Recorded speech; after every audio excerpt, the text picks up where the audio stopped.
ছাত্র জনতার গণ অভ্যুত্থানের মুখে গত বছরের ৫ আগস্ট ভারতে পালিয়ে যান সাবেক স্বৈরাচার প্রধানমন্ত্রী শেখ হাসিনা। দেশ ছেড়ে পালানোর পর হাসিনার বিরুদ্ধে হত্যা ও মানবতা বিরোধী অপরাধের অভিযোগে শতাধিক মামলা হয়েছে।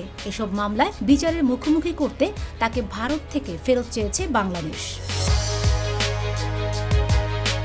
হাসিনা পতনের পর ৮ আগস্ট অধ্যাপক ডক্টর ইউনূসের নেতৃত্বে অন্তর্বর্তী সরকার গঠন করা হয়।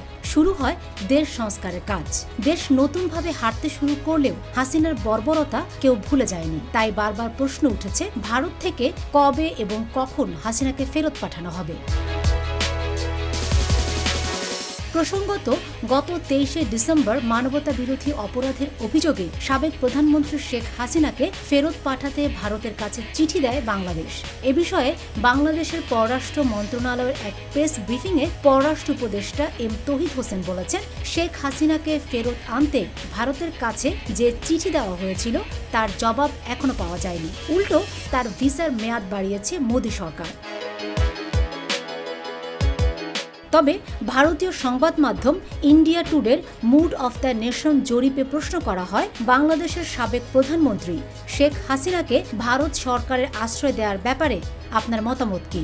এতে উত্তর পূর্বাঞ্চলের ৫৫% মানুষ চান তাকে যেন বাংলাদেশে পাঠিয়ে দেওয়া হয়। অপরদিকে পুরো ভারতের ২১.১% চান হাসিনাকে ভারত সরকার বাংলাদেশে ফেরত পাঠিয়ে দিক। এছাড়া উত্তর পূর্বাঞ্চলের ২৩% মানুষ বলেছেন হাসিনা ভারতের মিত্র ছিলেন, তাই তাকে আশ্রয় দেওয়া ঠিক ছিল।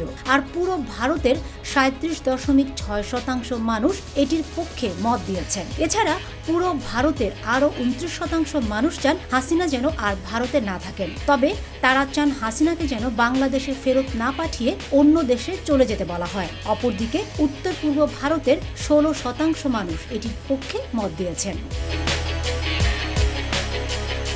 মোদি সরকার হাসিনাকে ফেরত পাঠাতে অনীহা দেখালেও ভারতের অর্ধেকেরও বেশি জনগণ চায় হাসিনাকে যেন ভারত থেকে বাংলাদেশে পাঠিয়ে দেওয়া হোক। কারণ হাসিনাকে ফেরত দেয়া না দেয়াকে কেন্দ্র করে দুই দেশের মধ্যে একটা সূক্ষ্ম স্নায়ুযুদ্ধ চলছে। তাই দুই দেশের জনগণই চায় এর অবসান হোক। Fatema Shilu, GTV news.